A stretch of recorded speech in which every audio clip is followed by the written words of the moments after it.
성도님들 안녕하십니까? 예, 혹시나 마이크가 제가 좀 너무 붙이고 얘기해서 좀 크면은 뒤에서 좀 조절을 해주시면 감사하겠습니다. 어, 다시 주님 앞에, 다시 복음 앞에라고 하는 주제로 저희들 함께 말씀을 연구하고 말씀을 펼치고 있습니다. 특별히 저는 그 주님과 복음이 전부였던 그곳 초대교회를 성도님들께 좀 소개시켜 드리는 일을 하고 있죠. 지난번 시간 성도님들 다들 기억하실 것입니다. 성령 하나님께서 오순절날 이 제자들에게 임하셨고 또 그로 인해서 교회가 태어나게 되었고 폭발적으로 성장하게 되었죠. 그런데 이 오순절날이 일어서 성령의 충만함을 받았던 제자들, 이 오순절날의 좀 특별함에 대해서 제가 좀 설명을 좀 드리려고 합니다. 우선은 이 오순절, 성도님들 얼마나 알고 계세요? 오순절은 어떤 날입니까? 50일, 언제부터 50일 정도 된 날일까요? 6월절부터? 무교절부터? 아닙니다. 대략 그렇게 알고 계신 게 있는데 정확하게 제가 좀 말씀을 좀 드리겠습니다.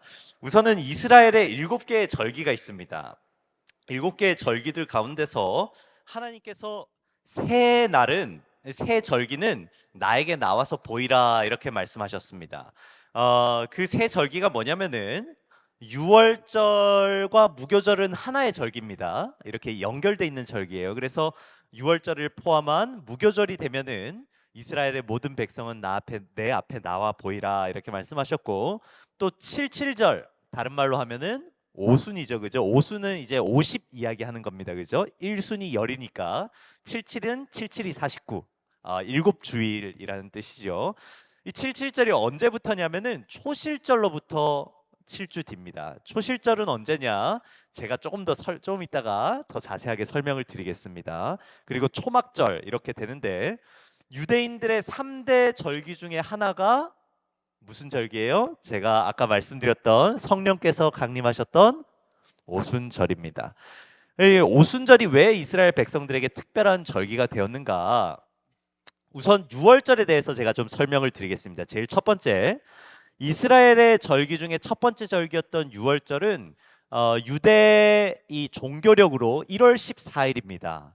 지금 현재로 이야기하면은 3월 말경이나 그렇게 됩니다. 6월절은 무엇을 기념하는 절기냐면은 6월절, 제가 이것부터 좀 설명을 드려야 되겠네요. 6월, 조금 너무 자세한 설명이지 않을까 걱정이 됩니다만 잘 들어봐 주십시오. 6월절은 무엇이 익어야지 처음 시작을 하냐면은 첫 곡식단이 익어야 6월절을 시작할 수 있습니다. 왜냐하면은 우리가 이 한 달이 지금은 1년이 365일이잖아요. 그죠? 그런데 이스라엘 달력에는 1년이 365일이 아니에요. 그죠? 그거보다 짧습니다. 한 달을 30일로 계산하기 때문에 그거보다 짧으니까 계속 매년이 흘러가면 흘러갈수록 어떻게 되겠어요? 점점 달이 짧아지겠죠. 그죠? 그러면은 어느 년에는 1월 달이 딱 됐는데 곡식이 익어요, 안 익어요? 안 익는 달이 생겨요. 그러면은 그 사람들이 이제 보고 윤달을 끼웁니다. 윤달을 끼워서 한 달을 기다렸다가 이제 6월절을 맞이하고 그렇게 이 1월 달이 이제 되는 거죠. 왜 6월절은 그렇게 곡식이 익어야 되냐?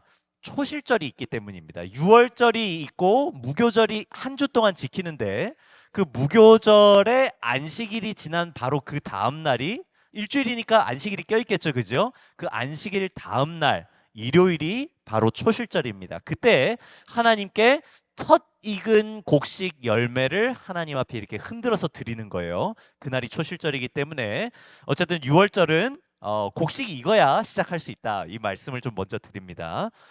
어쨌든 이 6월절은 어떤 축제였는지 성도님들 아마 다 아실 것입니다.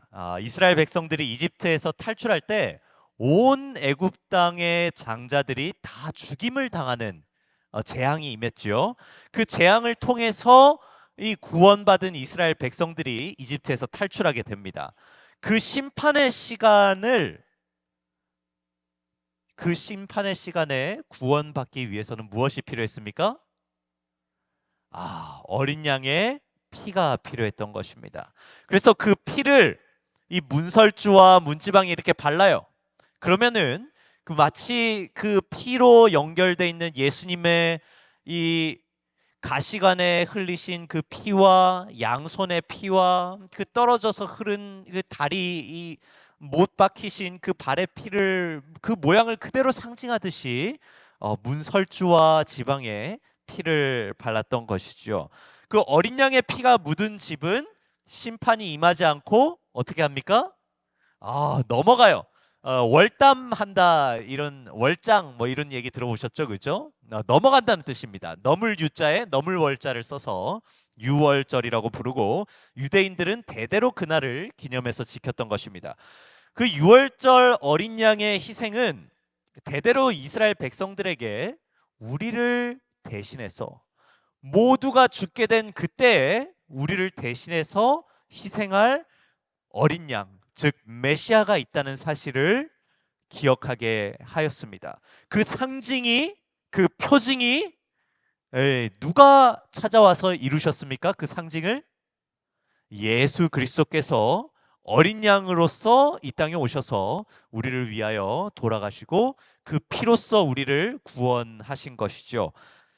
그렇게 이 유월절로부터 일주일간 죄를 없이 하는 무교절을 지켰습니다.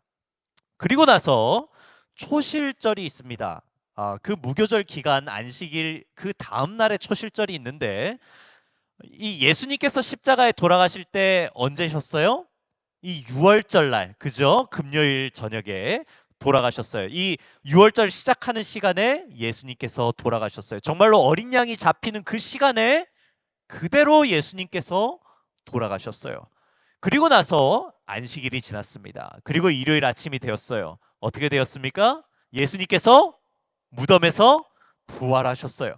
그러니까 이 초실점 처음 익은 열매를 하나님 앞에 흔들어 드리던 그 절기에 했던 그 모습 그대로 예수님께서 어떻게 하셨어요? 첫 익은 열매로서 첫 열매로서 첫 이삭으로서 무덤에서 부활하신 것입니다. 이것이 초실절의 상징과 이 초실절의 이 표상이 이루어졌던 예수님의 당시에 이루어졌던 바로 그 모습이죠. 그래서 이 예수님의 이 첫 열매로서의 이 부활을 상징하는 날이 바로 초실절입니다. 그러면은 그 초실절로부터 7주가 지나고 49일이 지나고 50일째 되는 날, 그 날이 바로 칠칠절 혹은 오순절이라고 부릅니다. 첫 열매가 익었던 그 초실절을 보았을 때 이제는 모든 추수가 어떻게 됐겠어요? 다 마쳤습니다. 보리든 밀이든 모든 이삭들이 다 익어서 그 추수가 다 끝났어요. 우리 한국에서도 아름다운 추수가 다 끝나고 나면은 어떤 명절이 다가옵니까? 추석이 다가오죠, 그죠? 추석에는 어때요? 모든 것이 풍성해요. 한가위만 같아라 하는 그 추석처럼 이 유대 나라의 가장 이스라엘 백성들이 가지고 있었던 가장 풍요로운 명절이 바로 이 칠칠절입니다. 한마디로 뭐 외국으로 치면은 땡스기빙, 그죠? 추수감사절 같은 그런 행사가 되겠습니다.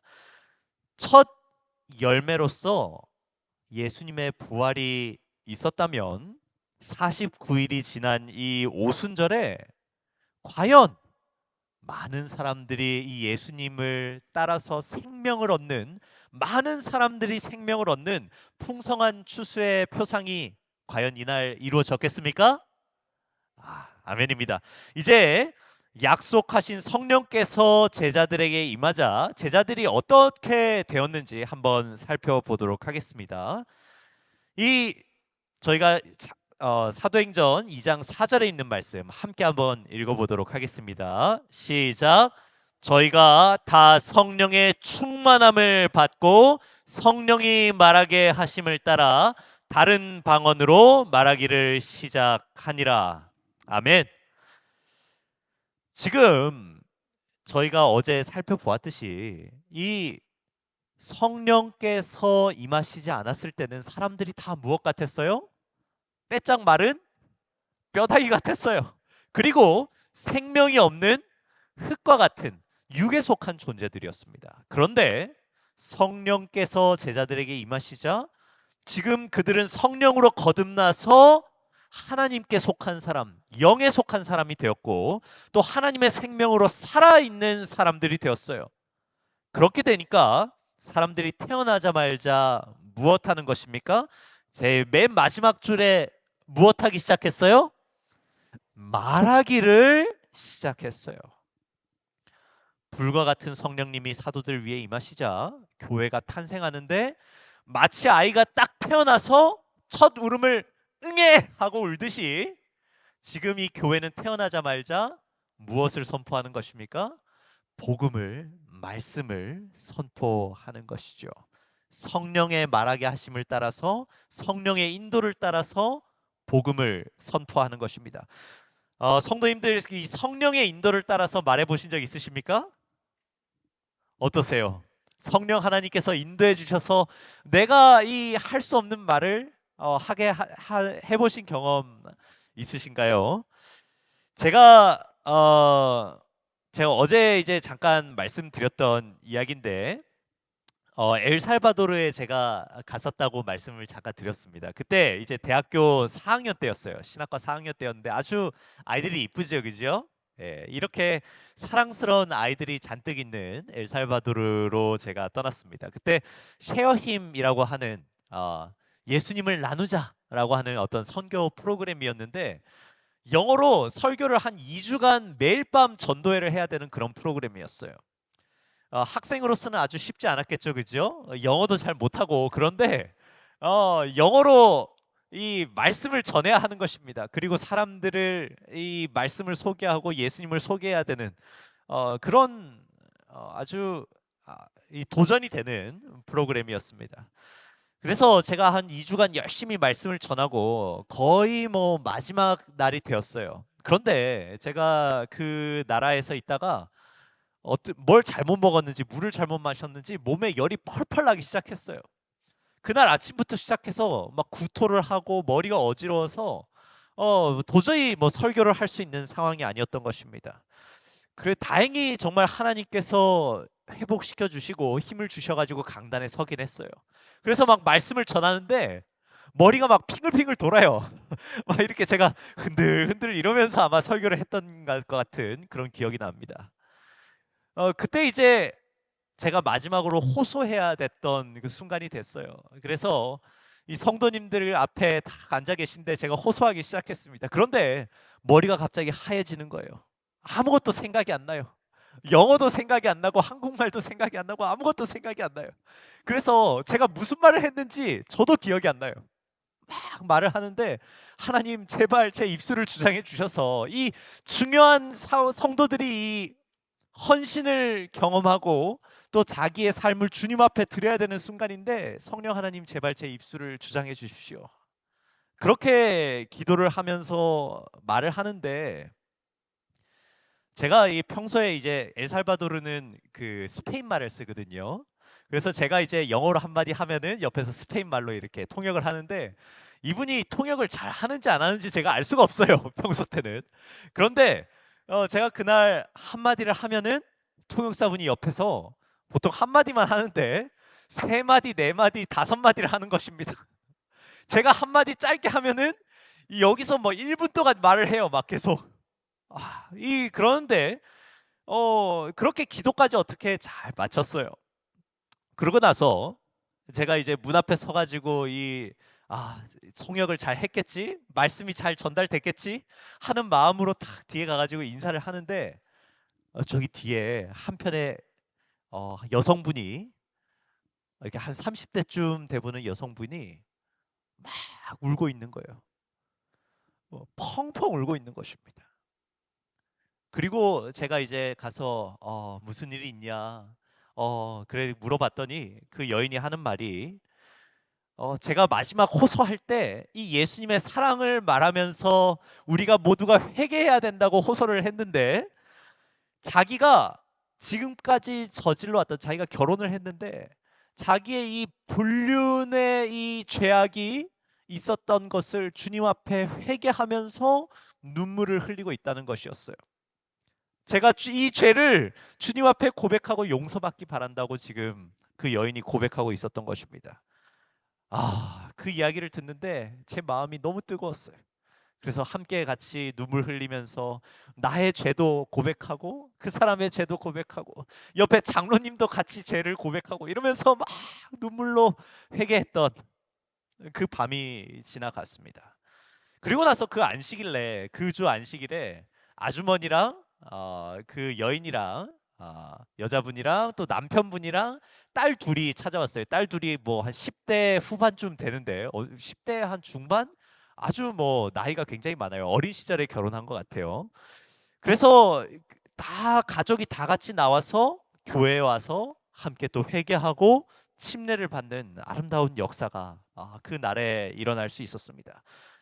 그 회심의 역사를 제가 보면서 이것은 내가 한 일이 아니다.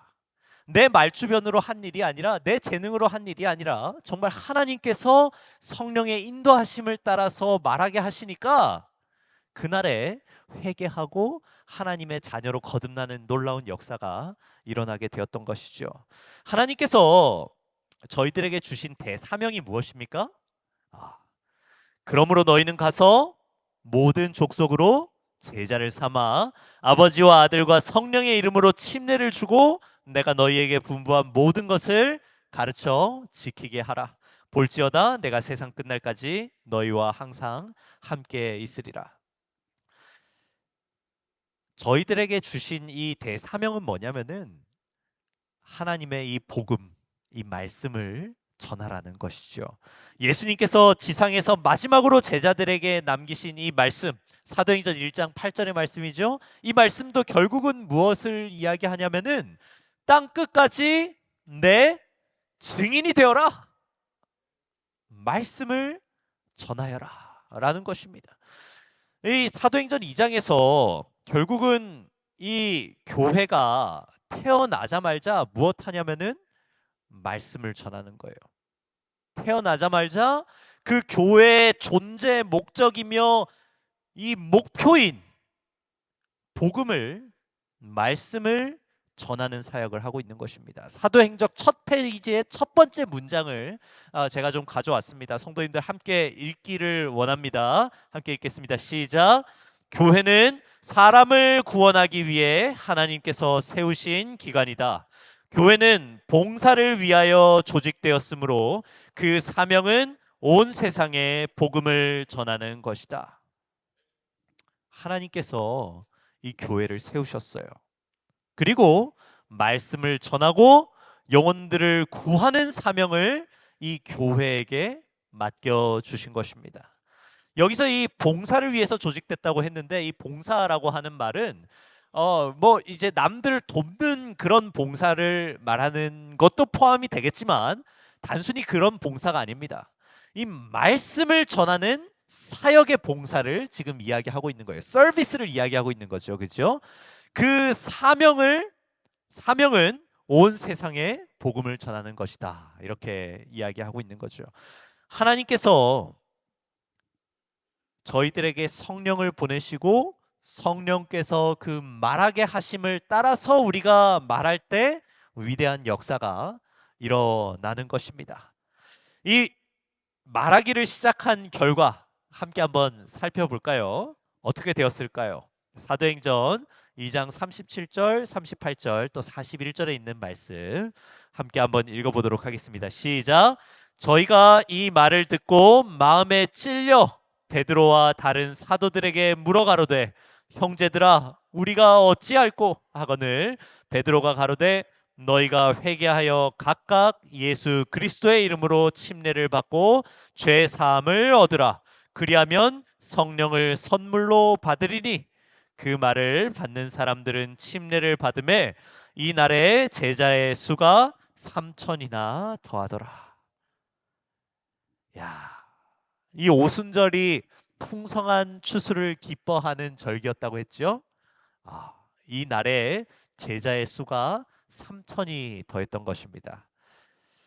이 하루에 3천 명이 침례를 받으니 놀라운 역사. 이 하루아침에 이루어진 것 같지만 사실 하루아침에 이루어진 것이 아닙니다. 어, 성령의 임재하심이 물론 그 폭발적인 이 부흥을 이끌었던 불꽃이 되었지만 이 오순절에 놀라운 역사가 있기 전에 저희들 무슨 일이 있었는지 다시 한번 좀 생각을 해 보아야 하는 것입니다. 지난 6월절 날 어떤 일이 있었습니까? 이 오순절에 놀라운 역사가 있기 50일 전에 6월절 날 어떤 일이 있었어요? 예수님께서 십자가에 돌아가셨어요. 그날 모든 이스라엘 백성들이 다 주님 앞에 나오기 위해서 모였던 그 절기 6월절에 누가 십자가에서 돌아가셨냐면 예수님께서 십자가에 돌아가셨어요. 그리고 그 무교절 일주일 내내 지키는 동안 그리고 그 초실절 날 누가 무덤에서 일어나셨어요? 예수님께서 무덤에서 일어나셨어요. 그러니까 그 지난 명절의 가장 큰 이슈는 무엇이었냐? 예수 그리스도셨어요. 예수 그리스도께서 죽으시고 부활하셨다라고 하는 소식이 이 유대인들의 마음 가운데 씨앗처럼 심겨서 지금 각자의 위치로 각자의 집으로 다 돌아간 거죠. 그러고 나서 이 50일 그 예수님의 부활이 있었던 초실절로부터 50일간 예수 그리스도의 죽음과 부활에 대해서 묵상할 수 있는 시간이 그들의 마음 가운데 주어졌던 것입니다. 그리고 나서 그들이 다시 오순절에 예루살렘으로 찾아왔어요. 그때 그들의 마음에 예수 그리스도를 받아들일 이 마음의 준비가 가득돼 있는 이 사람들에게 예수님의 이 사도들이 지금 성령으로 복음을 전파하는 것입니다. 그때 그들의 마음이 지금 예수님 앞에 나오게 되고 회개하게 되고 그들의 삶을 다시 한번 주님 앞에 드리게 되는 놀라운 추수의 역사가 일어났던 것이죠. 그래서 저희들 어떨 때 오해할 수 있어요. 성령 하나님께서 오시면은 다 해결될 거야. 내가 오늘 성경을 보지 않아도 말씀 읽지 않아도 예수 그리스도와 내가 친하게 지내지 않아도 성령 하나님 어느 날 오시면은 내 마음속에 갑자기 불같은 무언가 매지컬한 아주 마법 같은 일이 일어나서 그날 되면은 다 해결될 거야 라고 생각하시는 분들이 있을지 모르겠습니다. 하지만 그렇지 않아요. 손만 저희들이 뭐 휙휙하면 병자들이 다 나을 그날이 어느 순간 올 거야 라고 생각하시면 안 됩니다. 그렇지 않아요. 내가 오늘 그리스도 안에서 가장 겸비하게 낮아지고 정결하여지고 그분의 복음이 내 마음속에 심겨지지 않으면은 성령의 단비가 내렸을 때 바라 할 것이 없는 거예요. 그렇죠? 아름다운 열매들, 풍성한 추수를 누릴 수 있는 그 순간이 오늘날 준비되어야 함을 성도님들 꼭 기억하시기 바랍니다. 예수님의 죽으심과 부활이 그들의 마음 가운데 있었고 제자들의 끊임없는 기도와 헌신과 이 겸비의 순간이 기도의 순간이 미리 선제했어요. 그리고 성령의 임재와 성령의 권능과 그 지도로서 말하기 시작할 때 드디어 교회에 부흥이 찾아왔던 것입니다. 그 순서를 성도님들 항상 기억하시기 바랍니다. 오늘날 우리가 말씀과 기도로 준비하기를 원하십니까? 아멘입니다. 자, 우리 성령의 임재와 부흥으로 정말 뜨겁게 성장했던 초대 교회의 모습을 이 요약하는 말씀이 사도행전 2장 42절부터 47절까지 나옵니다. 제가 좀 읽어드리겠습니다. 성도님들 눈으로 아주 마음으로 꿰뚫어 보시면서 따라 한번 따라와 주시면 감사하겠습니다. 2장 42절부터 47절까지입니다. 그들이 사도의 가르침을 받아 서로 교제하고 떡을 떼며 오로지 기도하기를 힘쓰니라. 사람마다 두려워하는데 사도들로 말미암아 기사와 표적이 많이 나타나니 믿는 사람이 다 함께 있어 모든 물건을 서로 통용하고 또 재산과 소유를 팔아 각 사람의 필요를 따라 나눠주며 날마다 마음을 같이하여 성전에 모이기를 힘쓰고 집에서 떡을 떼며 기쁨과 순전한 마음으로 음식을 먹고 하나님을 찬미하며 또 백성에게 칭송을 받으니 주께서 구원받는 사람을 날마다 더하게 하시니라. 아멘. 아멘. 자, 제가 부흥했던 그 교회, 초대교회의 모습을 다시 한번 좀 정리를 해 보겠습니다. 그들의 가장 기초는 무엇이었냐? 사도들의 가르침. 사도들의 가르침을 받았다. 이렇게 돼 있죠. 그죠? 즉 예수 그리스도와 이 복음의 말씀 위에 그 교회가 기초를 든든히 하고 있었다는 사실을 저희들 분명히 기억해야 하겠습니다. 그 말씀대로 어떻게 하냐면은 서로 사랑하면서 교제하고 떡을 떼고 같이 모여 있어요. 또 함께 모여서 기도하니까 어떻게 됩니까? 능력 있게 기사와 표적이 많이 일어나고 능력 있게 봉사하는 모습을 볼 수 있는 것입니다. 또 이기심이 지금 사라지니까 어떻게 돼요? 서로 돌봐주면서 나누는 모습을 볼 수가 있죠. 또 함께 성전에서 모이기를 기뻐하고 함께 음식을 나누고 생활 속에서 저희 엄교 목사님 오늘 말씀 주신 것처럼 함께 뭐 해요? 함께 찬양해요. 순전한 마음으로 음식을 먹고 하나님을 찬미했다. 이렇게 돼 있죠. 그죠? 또 온 백성에게 칭송을 받는 것입니다. 수많은 사람들을 구원하는 놀라운 역사가 이 초대교회에 있었던 것이죠. 정말 그리스도 안에서 사랑으로 연합한 가족, 제가 첫 시간에도 말씀을 드렸지만 아름답게 연합한 가족의 모습이 바로 이 교회의 모습이었습니다. 분란이 있고 서로를 미워하고 불편해하고 싸우는 교회, 과연 성장하고 부흥할 수 있겠습니까? 할 수 있겠어요? 없죠. 결코 성장하지 못해요. 아무리 좋은 프로그램이 있고 영성 있는 전도자가 있다고 할지라도 교회가 마구 분열되어 있다면은 교회는 성장할 수 없는 것입니다. 그리스도의 마음으로 우리가 연합해 있지 않으면은 결코 새 영혼을 얻을 수가 없어요. 저희들 이 방금 읽었던 성경절의 마지막 부분에 아주 특별한 의미를 저는 좀 두고 싶습니다. 여기 빨갛게 읽은 제가 확 이렇게 칠한 부분 한번 읽어보도록 하겠습니다. 시작. 주께서 구원받는 사람을 날마다 더하게 하시니라.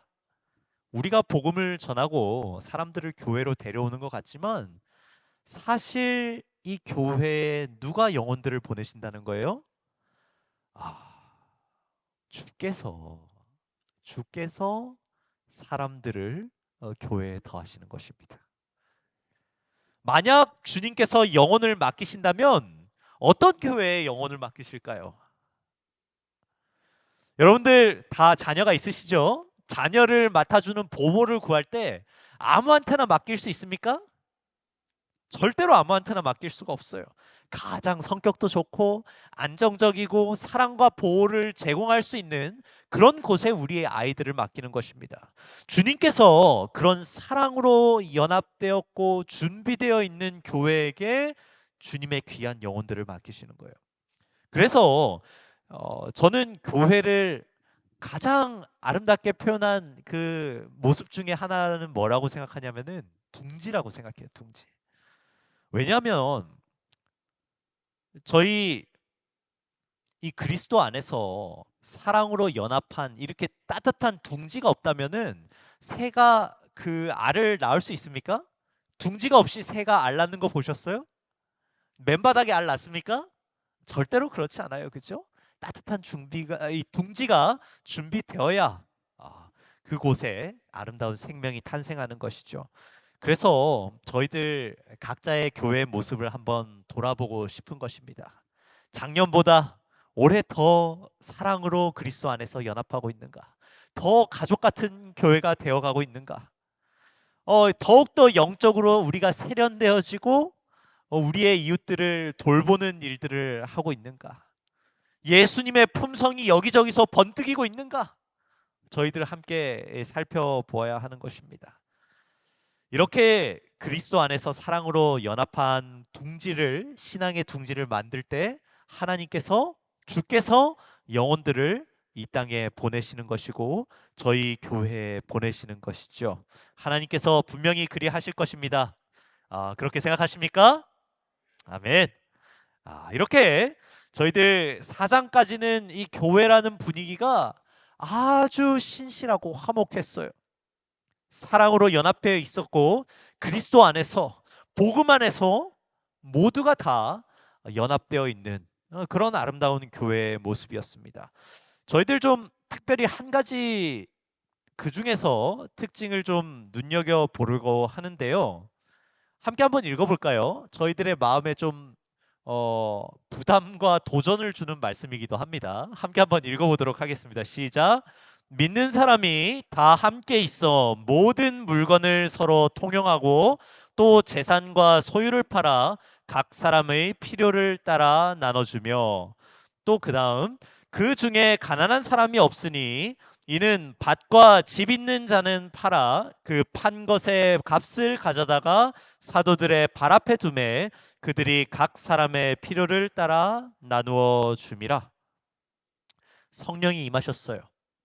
병자들이 낫고 그리고 교회가 한 사랑으로 연합하기 시작합니다. 서로 네 것 내 것이 없이 유무상통하는 거예요. 이기심이 한 점도 남아있지 않고 서로를 사랑하는 것입니다. 성도님들 어떻게 생각하십니까? 우리가 과연 이런 커뮤니티를 만들어갈 수 있을까요? 한번 현실적으로 이 말씀을 우리가 이 교회 안에서 적용할 수 있을까요? 굉장히 목사님들께 한번 여쭤볼까요? 가능하다고 보십니까? 잘 모르시겠어요. 저도 쉽지 않을 것 같아요. 여러분들 다 재산을 팔아가지고 여기 한 군데 다 부어가지고 우리 다 같이 사는 겁니다. 이렇게 이야기하는 목사님들 몇몇 있죠. 어떤 나는 신이다 뭐 이런 다큐멘터리에 보니까 그런 어떤 뭐 집단 생활을 하고 농장 생활을 하고 하는 그런 교주 같은 분들이 있더라고요.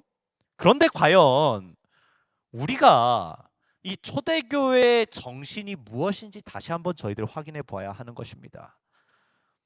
과연 그런 공동생활을 하는 것이 초대교회의 모델인가? 저희가 여기서 좀 눈여겨봐야 할 단어가 있습니다. 무엇이냐면은 바로 무엇입니까? 제가 딱 색칠을 했죠? 필요라고 하는 단어입니다. 각자의 필요에 따라 서로 나누었고 저마다 필요한 만큼 각자에게 나누어졌어요. 이게 무슨 이야기냐? 그 상황적인 필요가 아주 절대적이고 상황적인 필요가 그들 가운데 있었다는 거예요. 그것이 무엇인지 제가 좀 설명을 한번 드려보겠습니다. 아주 재밌는 이야기니까 한번 상상하시면서 들어보시면 좋겠습니다. 세계 곳곳에 유대인들이 살고 있어요. 그 당시에는 디아스포라라고 하는 말 들어보셨는지 모르겠습니다. 세계 곳곳에 유대인들이 살고 있어요. 그러다가 이 유월절이든지 오순절이든지 장막절이 되면은 다 같이 어디로 모여듭니까? 예루살렘으로 모여들어요. 그리고 그 예루살렘에서 지금 특별히 이 오순절날 예수 그리스도의 복음을 듣게 된 것입니다. 그들이 회개하고 회심하여 이 예수 그리스도를 따르는 자들이 되었어요. 그러면은 지금 하루 만에 몇천 명이 들어왔다고요? 3천 명씩. 그 다음 날도 3천 명. 그 다음 날도 3천 명. 성도님들 한번 생각해 보세요. 저희가 지금 집회를 하고 있잖아요. 여기에 3천 명이 회개를 했다고 생각해 보세요. 그리고 그 사람들이 이 예루살렘에 터가 있는 사람들이 아니에요. 다 어디 바깥에서 여행하고 집에 있다가 여기 와가지고 복음을 듣고는 야, 이 복음에 나도 헌신하고 싶어. 더 배우고 싶어 하면서 3천 명이 여기 모여 있는 것입니다. 어떻게 어떤 필요가 있겠어요? 이 교회에 엄청난 필요가 있는 거예요. 점심 한 끼 먹으려면 어떻게 해야 돼요? 3천 끼를 만들어야 돼요. 예수님께서 이 5천 명이 모여 있었잖아요, 그죠? 그때 물고기 2마리하고 떡 5개로 5천 명을 먹이셨듯이 지금 이 교회에 아주 특별한 그리고 중대한 아주 절실한 선교적 필요와 헌신의 필요가 이 교회에 있었던 것입니다. 예루살렘의 삶의 터전이 없는 그 여행객들이 헬라파 유대인들이 이들 가운데 있었던 것이죠. 매일마다 먹고 살아야 되니까 이 매일의 필요를 따라서 나눠주는 그 구제 사역이 교회에 절실하게 필요했던 것입니다. 그래서 이 단순히 이유 없이 모두가 야 우리가 공평하게 살아야 돼. 뭐 우리가 공산주의 사회처럼 다 같은 수준의 생활을 해야 돼. 이런 정신이 아니었어요. 이해 가셨죠? 평등하게 소유해야 돼라고 하는 정신이 아니었습니다. 이 교회의 필요를 따라서 모두가 자원해서 자기가 가진 것들을 내어놓고 이 복음이 이 선교가 흘러갈 수 있도록 모두가 자원하여 이기심 없이 자기의 것을 내어놓았던 것이죠. 저희들이 이 도움이 필요를 했던 신도들을 위해서 교회가 헌신하고 그들을 위해서 사용했다는 것은 아주 사도행전 전반에 걸쳐서 계속해서 등장하고 있습니다. 예를 들어서 사도행전 6장에 가보시면은 식량 배급의 대상이 누구였냐면은 신자들 중에서도 누구였습니까? 특별히 가난한 과부들에게 이 배급이 이루어져야 됐던 거예요. 또 예루살렘에 심한 기근이 들었어요. 그랬더니 모든 교회들이 이 전 세계에 있는 교회들이 연합해서 구호 물자를 어디로 보내는 거예요? 예루살렘 교회로 보내는 것입니다. 이 안디옥 교회가 보내준 구호금을 가지고 지금 이 예루살렘 교회로 찾아가는 그런 장면들 사도행전 11장 보면은 또 확인할 수 있죠. 결국 이런 어떤 적극적인 선교 사업 가운데 그 교우들의 필요를 위해서 자기의 것을 아낌없이 내어놓는 그런 아름다운 역사가 교회 가운데 있었다는 이 선교라고 하는 컨텍스트를 이 문맥을 성도님들 이해하시면서 이 부분을 읽어 나가셔야 하는 것이죠. 그래서 막 다른 이기적인 이유를 가지고 이 모델을 적용해서는 결코 안 되는 것입니다. 함께 평등하게 잘 살아보자 이런 운동에 혹은 이런 사상으로서 나왔던 재산을 공유했던 모임이 아니라는 사실을 성도님들 좀 이해하시면서 이 부분을 읽어 가시면 좋겠습니다. 어쨌든 이 초대 교회의 이 재산을 헌신하고 헌납하는 이 자원하는 사람들이 교회에 특별한 필요가 요청되었을 때 이 선교와 구제를 위해서 자기의 것을 아낌없이 내어놓는 집을 팔고 땅을 팔아서 내어놓는 이 아름다운 역사가 교회 안에 일어났는데요. 이 이기심 없는 헌신을 보여준 대표적인 사람이 누구냐면은 바로 사도행전의 이 바울과 함께 쌍벽을 이루는 사도 바로 바나바입니다. 성도님들 들어보셨죠? 바나바? 바울과 함께 선교여행도 떠나고 그리고 끊임없이 바울을 챙기고 여러 주변의 사람들을 챙겼던 사랑의 사도가 바로 이 바나바입니다. 이 바나바에 대해서 함께 읽어보도록 하겠습니다. 사도행전 4장 36절부터 37절에 있는 말씀입니다. 저희가 아까 전에 4장 34절과 35절 읽어봤잖아요. 바로 이 필요를 채워줬던 대표적인 인물로서 바나바를 36절 바로 그 다음 절에 소개하고 있는 것입니다. 함께 읽어보도록 하겠습니다. 시작. 구브로에서 난 레위족 사람이 있으니 이름은 요셉이라 사도들이 일컬어 바나바라 하니 그가 밭이 있음에 팔아 그 값을 가지고 사도들의 발 앞에 두니라. 그 바나바를 번역하면 무엇이에요? 위로의 아들이었어요. 자기 재산을 기꺼이 내어놓은 바나바가 특별히 여기서 모범으로 제시되고 있는 것입니다. 이 바나바는 어디 출신이에요? 보니까 구브로 출신이에요. 특별히 또 레위족 사람입니다. 레위족 사람은 이 이스라엘 안에 자기의 땅을 이 상속받을 수 있었습니까? 없었습니까? 없었어요. 그러니까 지금 이 레위족 사람이 판 땅은, 이 바나바라고 하는 사람이 판 땅은 어디에 있는 땅이겠어요? 자기 고향에 있는 구브로라고 하는, 이 구브로가 어디냐면은 터키 밑에 있는 그 키프로스 섬 아십니까? 키프로스라고 하는 섬이 있는데 구리가 많이 나는 섬이에요. 쿠퍼라고도 하는 그 구리가 많이 나서 쿠프로, 이렇게 쿠퍼 구리 이렇게 기억하시면 되겠습니다. 키프로스라고 하는 이름이 사실 구리에서 온 이름인데요. 아무튼 이 구브로에 자기가 가지고 있던 그 땅을 팔아서 온전히 자기의 생활을 예루살렘에서 하면서 제자들과 함께, 사도들과 함께 예루살렘에서 지내면서 그 남는 땅과 그 모든 자기의 재산을 다 구브로에 있는 것들을 처분해서 이 교회를 돕는 일에 자원하여 제일 먼저 내었던 사람이 바로 이 바나바라고 하는 사람이죠. 그래서 이 바나바라고 하는 사람을 교회가 뭐라고 부르기 시작했습니까? 위로의 아들이라고 부르기 시작했어요. 이 위로의 아들, 휘오스 파라클레세우스라고 합니다. 아들, 위로, 이렇게 위로의 아들 되는 거죠. 근데 이 파라클레세우스가 같은 표현이 뭐냐면은 파라클레토스, 즉 예수님께서 약속하셨던 그 보혜사 성령 있죠? 보혜사 성령을 보혜사라고 하는 단어를 파라클레이토스라고 그래요. 그런데 이 바나바는 영광스럽게도 이 성령 하나님의, 그 위로자이신 성령 하나님, 보혜사이신 성령 하나님의 마치 아들과도 같은 존재라고, 우리 이 교회가 바나바를 그렇게 사랑하고 또 존경했던 것이죠. 그래서 이 초대교회는 정말 성령의 감동하심으로 예수님 안에서 한 뜻과 한 마음으로 연합되어 있던 공동체였어요. 서로에게 양보하면서 막 어렵게 맞춰갔던 그런 공동체가 아닌 거예요.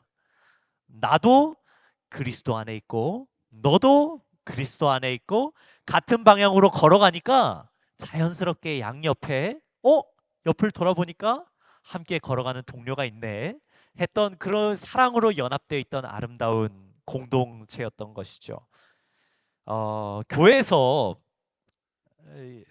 서로 맞춰가야 되잖아요, 그죠? 내 성질 죽여가면서 막 억지로 내 힘으로 맞춰가는 공동체는 어떻게 됩니까? 금방 모래성처럼 무너지게 되죠. 하지만 나도 그리스도를 쫓아가고 내 옆 사람도 함께 그리스도를 쫓아가고 모두가 그리스도의 사랑 안에서 함께 발견될 때 똘똘 뭉쳐져 있는 정말 연합한 공동체가 될 수 있을 것이라고 믿습니다. 저희 이 4장 마지막에서, 지금 이 4장 마지막에 있는 부분인데요. 바나바가 지금 그 헌신의 모습으로 헌신의 대명사처럼 지금 나타나고 있는데요. 이 5장의 이야기로 저희들 좀 넘어가 보도록 하겠습니다. 10분 남은 게 맞죠? 예, 절반 왔는데 다시 한번 또 달려가 보도록 하겠습니다. 다 같이 기지개를 한번 딱 피시고 저희들 집중해서 이 5장으로 달려가 보도록 하겠습니다. 자, 이 아나니아라고 하는 사람이 등장하기 시작했어요. 아나니아와 삽비라. 제가 읽어드리겠습니다. 아나니아라 하는 사람이 그 안에 삽비라로 더불어 소유를 팔아서 그 값에서 얼마를 감춤해 그 아내도 알더라. 얼마를 가져다가 사도들의 발 앞에 두니. 저희가 아까 살펴본 대로 지금 바나바가 어떻게 했어요? 4장 마지막에 보니까 바나바가 자기의 땅을 팔아서 사도들 앞에 갖다 놨어요. 그랬더니 지금 5장에 와서 누가 자기의 땅을 팔아서 갖다 놓습니까? 아나니아와 삽비라가 그렇게 한 거예요. 지금 이 바나바가 대표적인 그 케이스로서, 아름다운 케이스로서 기록되고 교회의 존경을 받고 하니까 이 아나니아와 삽비라도 무엇을 원하는 거예요? 교회의 존경과 그 높아지기 원하는 마음을 원하는 것입니다. 그래서 밭을 팔긴 팔았는데, 서약을 하고 밭을 팔았는데 자기의 이 모든 것을 갖다 주지 못했어요. 얼마를 감추고는 사도들의 발 앞에 둔 것이죠. 그 다음에 이 비극적인 내용들은 성도님들 모두 다 잘 아실 것입니다. 사도들 앞에서 끝까지 자기가 내놓은 이 돈이 땅 판값의 전부다라고 주장을 하다가 우기다가 결국은 아나니아와 삽비라가 결국은 차례대로 하나님의 심판을 받고 죽게 되는 장면이 나오죠. 이 이야기를 들으면 가장 먼저 생각나는 적용이 뭐예요? 헌금 작정했다가 안 내면은 하나님이 용서 안 하신다. 뭐 11조 월정헌금 꼬박꼬박 안 내면 무서운 심판이 기다리고 있다. 뭐 이런 적용이 제일 먼저 머릿속에 아마 생각나실 수도 있겠습니다. 생각해 보면 뭐 얼마라도 헌금하는 것이 안 하는 것보다 낫지. 좀 서운했더라도 못 지킬 수도 있지. 예. 그런 생각 들 수도 있죠, 그죠? 아니 잘못하더라도 그게 죽기까지 할 일이야? 이런 생각도 들고요. 결국 이런 이 아나니아와 삽비라를 잘못된 시각으로 읽어 나가면은 결국 그 생각이 어디로 귀결되냐면은 하나님 참 무서운 분이네. 그죠? 그 방향으로 생각이 귀결되는 것입니다. 과연 이 이야기가 헌금 떼먹다가 벌 받는 것이 과연 핵심인가? 저희들 한번 생각해 봐야 되겠습니다. 오늘 하나님을 섬기는 저희들에게 어떤 특별한 메시지를 주시는지 성도님들 분명하게 이 시간에 좀 확인해 가시기 바랍니다. 첫 번째, 아나니아와 삽비라의 문제는 무엇이었냐? 탐심의 문제였습니다. 탐심의 문제. 제가 설명을 드리기보다는 이 사도행적에 나오는 말씀을 좀 읽어드리겠습니다. 복음으로 계심한 사람들은 한 마음과 한 뜻이 되었다. 그들은 하나의 공통된 관심, 곧 그들에게 위임된 사명을 성공적으로 완수하는 일로 마음이 가득 차서 탐심이 자리 잡을 여지가 없었다. 그런데 아나니아와 삽비라의 행위는 신자들이 나타낸 박애 정신의 모범과 현저한 대조를 이루었으니 후에 아나니아와 삽비라는 탐욕의 감정을 이기지 못하여 성령을 슬프시게 하였다. 그들의 마음에 무엇이 문제였습니까? 첫 번째로 탐심이 문제였던 것이죠. 하나님보다 재물을 더 사랑했던 것입니다. 두 번째 문제는 뭐였나? 바로 거짓말의 문제였습니다. 거짓말의 문제. 72페이지에 있는 말씀 읽겠습니다. 그들은 공공자금으로 그들의 생계도 유지하고 동시에 형제들의 존경을 크게 얻고자 하였다. 그러나 하나님께서는 위선과 거짓을 미워하신다. 아나니아와 삽비라는 하나님과의 거래에 있어서 기만을 행하였고 성령에게 거짓말을 하였으므로 그들의 죄에 대해 신속하고도 무서운 형벌을 받았다. 사도행전 5장 4절에 있는 말씀입니다. 어찌하여 이 일을 내 마음에 두었느냐? 사람에게 거짓말을 한 것이 아니요 누구에게로다? 하나님에게로다.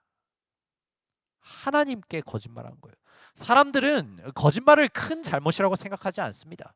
사람들은 심지어 어디에도 거짓말하는 줄 아세요? 혼자 쓰는 일기장에도, 아무도 보지 않는 혼자 쓰는 일기장에도 거짓말을 해요. 사도행적에 이렇게 이야기하죠. 거짓말을 말하는 사람은 영혼을 싼 값에 파는 것이다. 사도행적에 그런 말씀이 있는데 자신이 거짓말쟁이인 거로 그는 다른 사람들의 말에 확신을 갖지 않는다. 이런 말씀이 사도행전에 있습니다. 거짓말은 내 영혼을 싼 값에 파는 것이라는 거죠. 그리고 내 양심의 예민함을 무디게 만드는 것이라는 것을 성도님들 꼭 기억하시기 바랍니다. 또한 이제 세 번째입니다. 아나니아와 삽비라가 가졌던 문제는 무엇이었냐? 높아지고자 하는 교만과 질투의 문제였다는 거예요. 단순히 내가 헌금 서약했다가 그것을 이렇게 다시 걷어들였다고 해서 문제가 된 것이 아닙니다. 높아지고자 하는 교만과 질투의 문제였다는 거예요. 사도행전 72페이지에 있는 말씀입니다.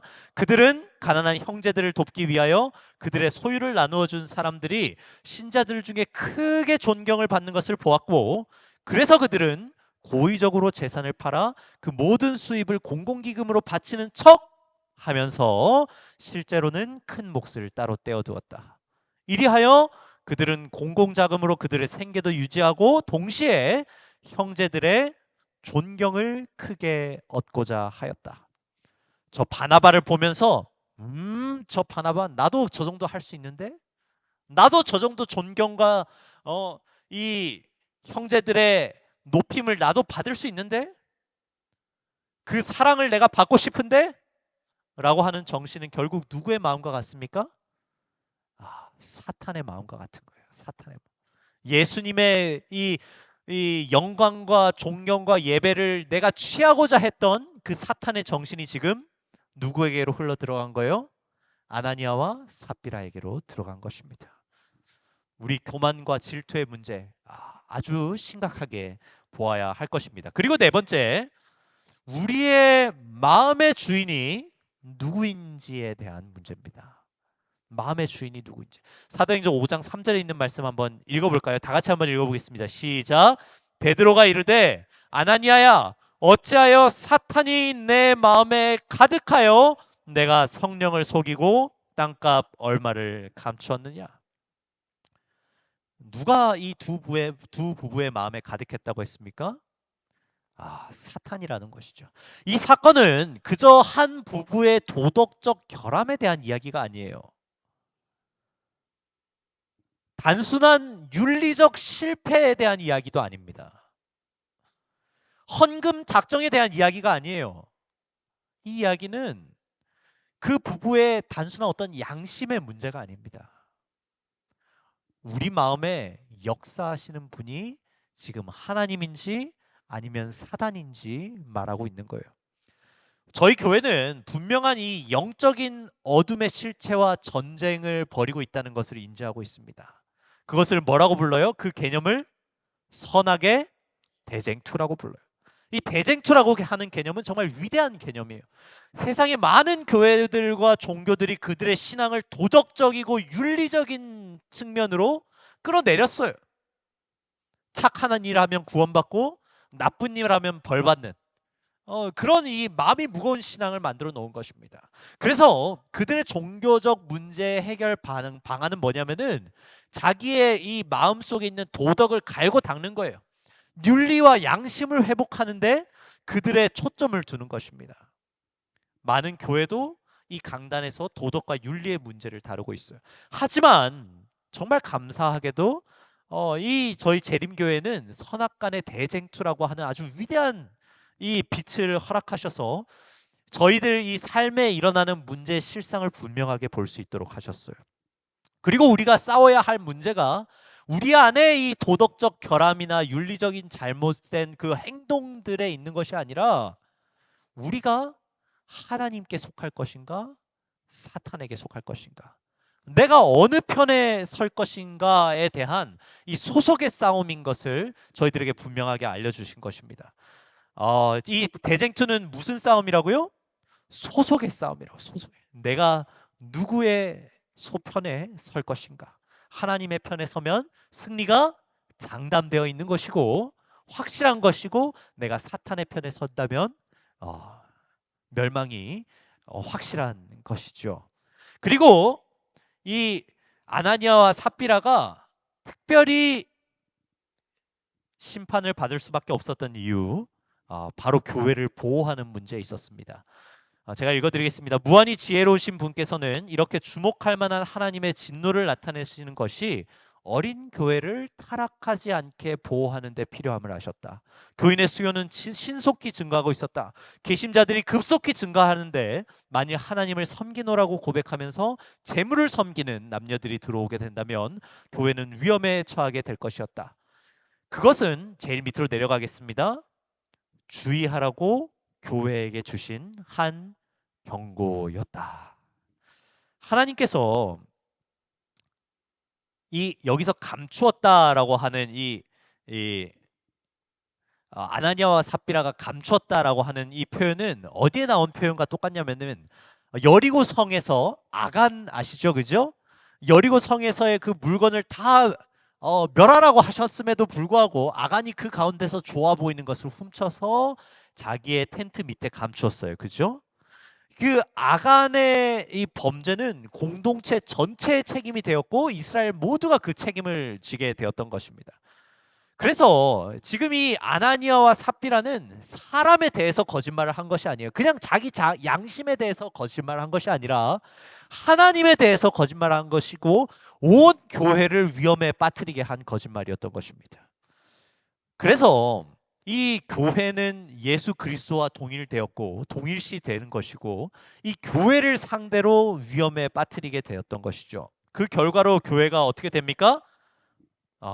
이 온 교회와 이 일을 듣는 사람들이 다 두려워하였다는 것이죠. 자, 이 말씀이 무엇이냐? 결국 경건한 두려움에 대한 문제인 거예요. 온 교회와 이 일을 듣는 사람들이 다 크게 두려워했다. 이 두려움이라고 하는 말은 포보스라고 하는데 어디에도 쓰인 말이냐면은 마태복음 4장 41절에 쓰인 말입니다. 제가 읽겠습니다. 그들이 심히 두려워하여 서로 말하되 그가 누구이기에 바람과 바다도 순종하는가. 예수님께서 폭풍우를 잠잠케 하셨어요. 그죠? 그 배를 타고 가시다가 폭풍우를 잠잠케 하셨습니다. 그때 제자들 마음에 뭐가 생겨났어요? 이 두려워하는 마음, 포보스가 마음에 생겨났어요. 이게 무슨 이야기냐? 여러분들 한번 생각해 보세요. 여러분들이 배를 타고 가고 계세요. 저도 폭풍 속에 배를 타본 적이 있는데 아주 조망만한 배를 타본 적이 있습니다. 정말 무섭고 두려워요. 그리고 그 막 너울치는 파도 위에서 제가 사실 큰 부상도 당한 적이 있는데 정말 무섭습니다. 언제 뒤집어질지 모를 만한 그런 무서운 마음이 막 들어요. 그런데 지금 이 제자들의 마음에 생겨난 두려움은 그런 막 너울치는 파도 위에서 생겨난 두려움이 아니에요. 오히려 그 모든 폭풍우가 잠잠해지고 나니까 그들 마음에 뭐가 생겼어요? 두려움이 생겼어요. 이것이 무엇이냐? 폭풍 속에서 두려워한 것이 아니라 포버스를 느낀 것이 아니라 예수님을 보면서 그 폭풍을 잠잠케 하신 예수님을 보면서 그들 마음에 포버스를 느낀 거예요. 예수님의 부활의 소식을 듣고 제자들은 무엇을 느꼈다고 돼 있냐면 포보스를 두려워했다라고 기록하고 있어요. 바울은 이 그리스도뿐만이 아니라 상전에게도 또 남편에게도 또 교회 밖에 있는 사람들에게도 포보스를 보여라 이렇게 이야기하고 있어요. 그것이 무엇이냐? 우리의 마음 가운데 경건한 두려움이 회복돼야 된다는 거예요. 경건한 두려움이. 코람데오라는 말씀 아십니까? 코람데오라는 말. 하나님 앞에라고 하는 뜻이죠. 인간을 지켜보시는 하나님의 임재 앞에서 내가 살아간다고 하는 것을 느끼고 있는 것입니다. 이 내부의 거짓을 제거해서 이 두려움을 회복시키는 것뿐만이 아니라 외부의 사람들에게도 지금 이 교회의 정체성과 성격을 지금 보여주는 이 경건한 두려움이 지금 교회와 바깥에서 회복되고 있는 것이죠. 이 아간의 경우에도 온 가나안이 이 아간의 소식을 듣고 두려워했거든요. 그것과 마찬가지로 지금 이 경건한 두려움이 없을 때 그리고 다시 생겨날 때 하나님께서 이 교회를 사용하시고 또한 이 교회에 이 경건한 두려움을 하나님을 경외하는 마음을 다시 한번 일으키시는 것입니다. 자, 마지막입니다. 7번째 이유인데요. 그들이 이제 잘못한 것도 알겠어요. 교회를 보호하신 것도 알겠고 경건한 두려움이 필요한 이 하나님의 의도도 알겠습니다. 그런데 그들이 왜 죽어야만 했을까요? 눈이 멀거나 뭐 혼이 나거나 뭐 이렇게 하면 안 됐을까요? 왜 그들이 죽을 수밖에 없었을까요? 가장 강렬한 큰 이유는 무엇이냐? 바로 받은 빛의 책임에 대한 문제입니다. 제가 이렇게 뭐 좀 표현을 했지만 신적 심판의 문제라고도 볼 수 있겠습니다. 제가 좀 설명을 드리면 아마 이해가 잘 가실 것입니다. 사도행전 71페이지에 있는 말씀입니다. 이들은 사도들이 기도한 후 모인 곳이 진동하더니 무리가 다 성령이 충만하였을 때에 다른 신자들과 함께 그곳에 있었다. 누가 이 성령께서 임재하시는 곳에 있었어요? 여기서 이들이라고 하면은 아나니아와 삽비라 이야기인 것입니다. 참석한 모든 사람은 깊은 가책을 느꼈고 성령의 직접적인 역사로 아나니아와 삽비라는 어떤 재산을 팔아 그 수입을 주님께 드리기로 서약하였다. 지금 하나님의 너무나도 선명한 임재와 역사가 이 아나니아와 삽비라의 눈에 보였어요. 마치 이 출애굽 시대에 하나님께서 이 구름 기둥과 불 기둥으로 그들에게 임하시고 시내산 위에서 하나님 자신의 육성으로 이스라엘 백성들에게 말씀하셨던 것과 같이 홍해를 가르시고 그 가운데로 지나가게 하셨던 것과 같이 이 하나님의 영광이 가장 눈에 보이게 선명하게 임하였던 시기가 바로 이 초대교회 시기였어요.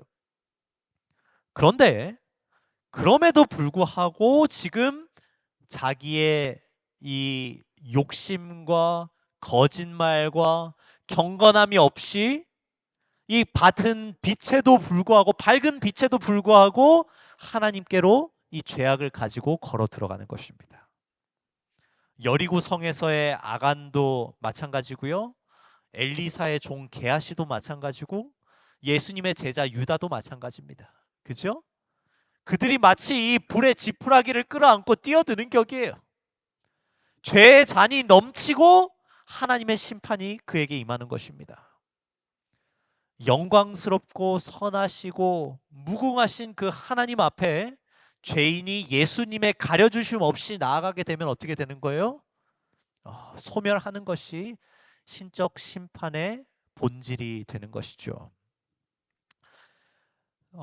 다행인지 다행이 아닌지 이 시대는 예전과는 다르게 하나님의 임재하심이 가시적으로 보이는 시대는 아닙니다. 그죠?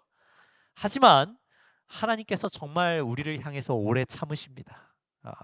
세상에 누구보다도 정말 그 가운데서도 많은 사람들이 빛을 받았지만 특별히 우리 재림교회는 빛을 많이 받은 교회예요. 특별한 책임과 특권이 부여받은 교회가 어디냐면은 바로 이 재림교회인 것입니다. 우리가 그분 앞에서 이 경건한 두려움을 잃어서 되겠습니까? 잃어서는 안 되는 거예요. 더욱더 성령의 충만함을 통해서 우리가 경건함을 회복하면서 살아가야 하는 것입니다. 결론을 좀 내리겠습니다. 너무 길어져서 죄송합니다. 결론을 내리겠습니다. 성령의 충만함을 통해서 생명을 얻고 태어난 교회는 태어나자마자 무엇해요? 복음을 전하고 마치 울음을 우는 것처럼 그 존재 목적인 예수 그리스도의 복음을 전하는 것이죠. 그리고 그 아름답고 사랑스럽고 이기심 없는 공동체 안에 하나님께서 마음껏 성령을 부어주시고 영혼들을 보내주시는 것입니다. 그런 공동체를 우리도 꾸려나가야 될 것입니다. 그런데 사탄이 그 공동체를 가만 놔두지 않고 내부에서 분열이 일어나게 만들죠. 바로 아나니아와 삽비라의 이야기였습니다. 그들이 이 성령의 역사를 직접적으로 경험했음에도 불구하고 이 경건한 두려움을 잃어버리고 거짓과 교만과 탐욕을 가지고 하나님의 영광 앞으로 나왔죠. 결국 태양 앞에 나아간 한 조각의 어둠과 같이 소멸하게 된 것을 저희들 확인할 수 있었습니다.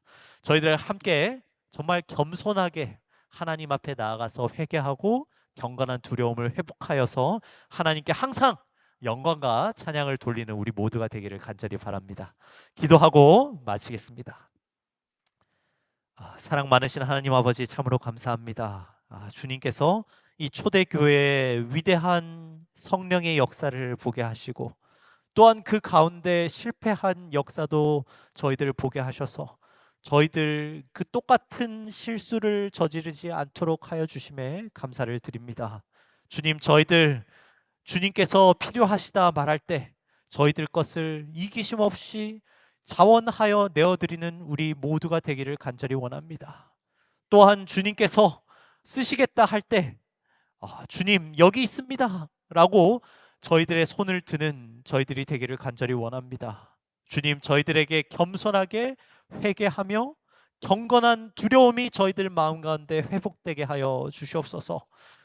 저희들 정말 예수 그리스도의 가리심을 받고 하나님 앞으로 담대하게 나아가는 우리들 되게 하여 주시옵소서. 사랑 많으신 예수 그리스도의 이름으로 간절히 기도드렸습니다.